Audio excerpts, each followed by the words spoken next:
تخلیق کا ایک رخ یہ ہے کہ زمین کے اندر اس کے موجود رہنے کے لیے استحکام کی صلاحیت کام کرتی ہو، یعنی جڑیں ہوں.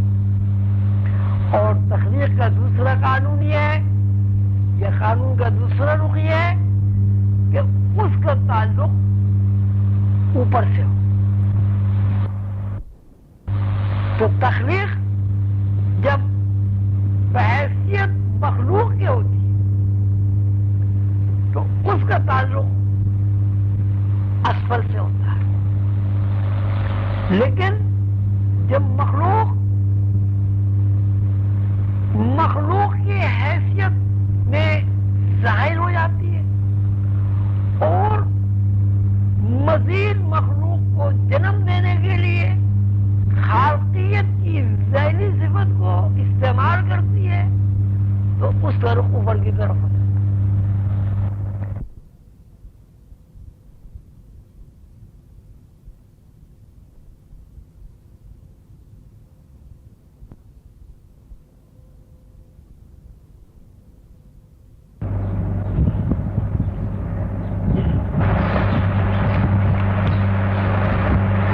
نسلی سلسلے کے بارے میں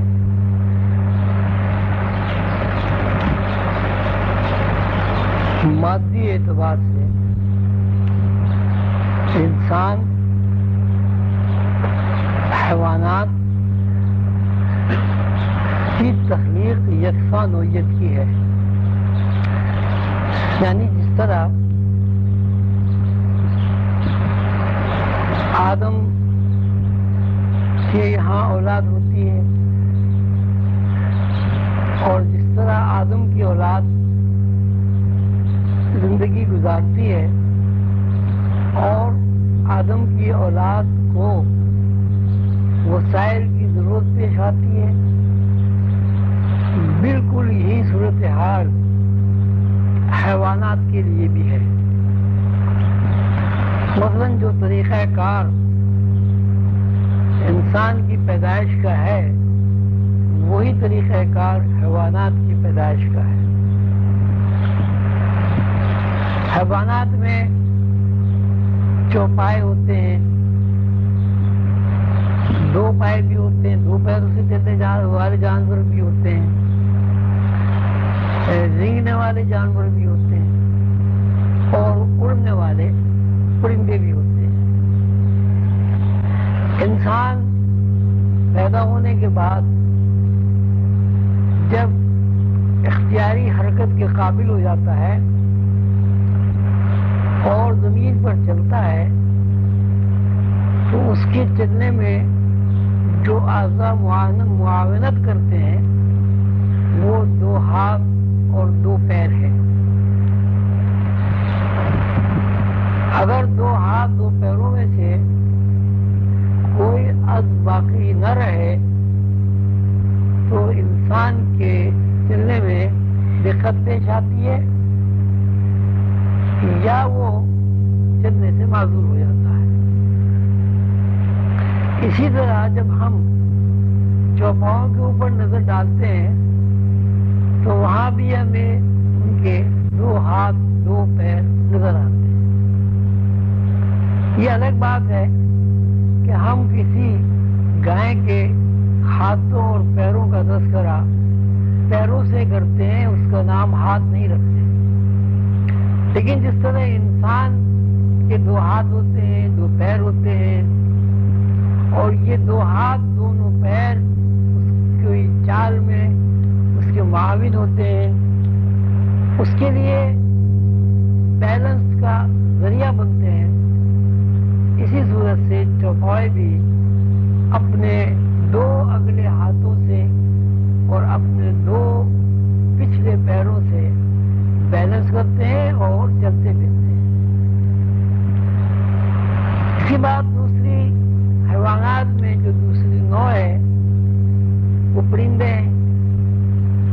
پرندوں کی صورت بھی یہی ہے کہ پرندے دو پیروں پر کھڑے ہوتے ہیں، دو پیروں پر چلتے ہیں، لیکن دو پیروں پر چلنا نہیں ہے بلکہ دست لگانے کے متعلق ہے، کود کر وہ چلتے۔ لیکن جب پرندوں کی اپنی فطرت کے مطابق جو چال متعین ہے یعنی اڑنا، ایسی صورت میں وہ اپنے پیر بھی استعمال کرتے ہیں اور اپنے پر بھی استعمال کرتے ہیں۔ یعنی کسی کبوتر کے اندر 2 پر اس کے 2 ہاتھ ہیں اور 2 پیر اس کے 2 پیر ہیں۔ جب کوئی پرندہ فضا میں اڑتا ہے اس وقت اگر اس کی اڑان پر توجہ دی جائے اور غور کیا جائے تو آپ یہ دیکھیں گے کہ وہ پروں کے ساتھ ساتھ اپنے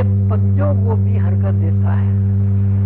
کبھی پنجے سکیڑ لیتا ہے، کبھی پنجے کھول لیتا ہے، کبھی پنجے پوری طرح کھول لیتا ہے اور کبھی پنجے کم کھولتا ہے۔ ساتھ ساتھ وہ پنجوں سے اپنے رخ تبدیل کرنے میں بھی تعاون حاصل کرتا ہے۔ اڑنا اسی وقت ممکن ہے جب کوئی پرندہ اپنے پر بھی استعمال کرے اور اپنے پنجے بھی استعمال کرے۔ پنجے اس کے پیروں کی جگہ کام کرتے ہیں اور پر اس کے ہاتھ کی جگہ کام کرتے ہیں۔ اسی صورت سے جب آپ زمین کے اندر رینگنے والی مخلوق کو دیکھتے ہیں تو وہاں بھی آپ کو کوئی مخلوق ایسی نظر آتی ہے جن کے بظاہر پیر یا پنجے نظر نہیں آتے، لیکن جب آپ ان کی چال کو دیکھیں گے اور ان کے چلنے کو دیکھیں گے تو ہر رینگنے والا کیڑا اپنے سامنے کے رخ کو بھی استعمال کرتا ہے اور ساتھ ساتھ اپنی دم کو بھی استعمال کرتا ہے۔ سمندر کے اندر کی مخلوق کو جب آپ دیکھیں، مثلا مچھلیاں ہیں، مچھلیوں کے اندر بھی آپ یہ دیکھیں گے کہ ان کے بھی پر ہوتے ہیں، کسی کے 2 ہوتے ہیں، کسی کے 4 ہوتے ہیں۔ ان کے بارے میں بھی جب ان کے چلنے کا معاملہ زیر بحث آئے گا تو وہاں بھی آپ کو یہی صورت نظر آئے گی کہ ان کے پر جو ہیں وہ قائم مقام ہوتے ہیں ہاتھوں کے اور ان کی دم کے اوپر جو ایک تاج سا بنا ہوا ہوتا ہے وہ قائم مقام پیروں کے ہوتا ہے۔ انہیں ایک ساخت کے بارے میں جب آپ غور کرتے ہیں تو یہ پتہ چلتا ہے کہ انسان کی طرح دوسری نوع بھی ہاتھ اور پیر سے چلتی پھرتی ہے۔ ابھی الگ بات ہے کہ ہاتھ اور پیروں کی نوعیت تبدیل ہو جائے۔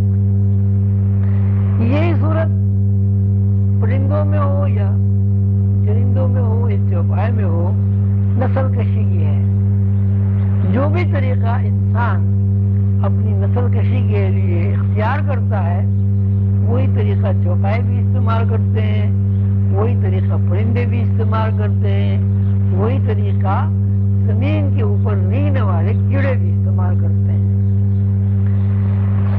جس طرح ایک مخصوص طریقے کے بعد ماں کے پیٹ میں انسانی بچے کی تخلیق اور نشو و نما ہوتی ہے، اسی طرح گائے کے اندر بھی تخلیق اور نشو و نما ہوتی، بھینس کے اندر بھی ہوتی، گائے کے اندر بھی ہوتی وغیرہ۔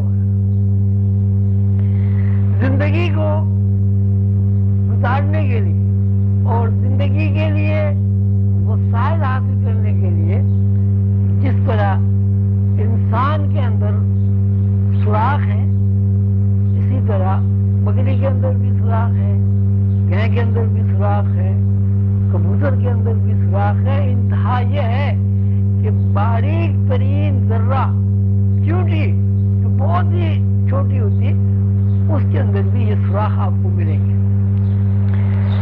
اب صورت یہ بنی کہ ایک طرف ہمارے سامنے مخلوق میں، مادی مخلوق میں بڑی سی بڑی مخلوق کھاتی ہے اور دوسری طرف چھوٹی سے چھوٹی مخلوق جو ہم مادی آنکھ سے دیکھتے ہیں بھوری چیوٹی ہے۔ ان دونوں مخلوقات میں سمجھ بھی ہے، ان دونوں مخلوقات میں اپنی ضروریات زندگی کو حاصل کرنے کے لیے عقل بھی ہے، وہ حاصل فکر بھی کرتی ہیں، کھانا پینا بھی ہے ان کے یہاں، دیکھنا بھی ہے، سونا بھی ہے،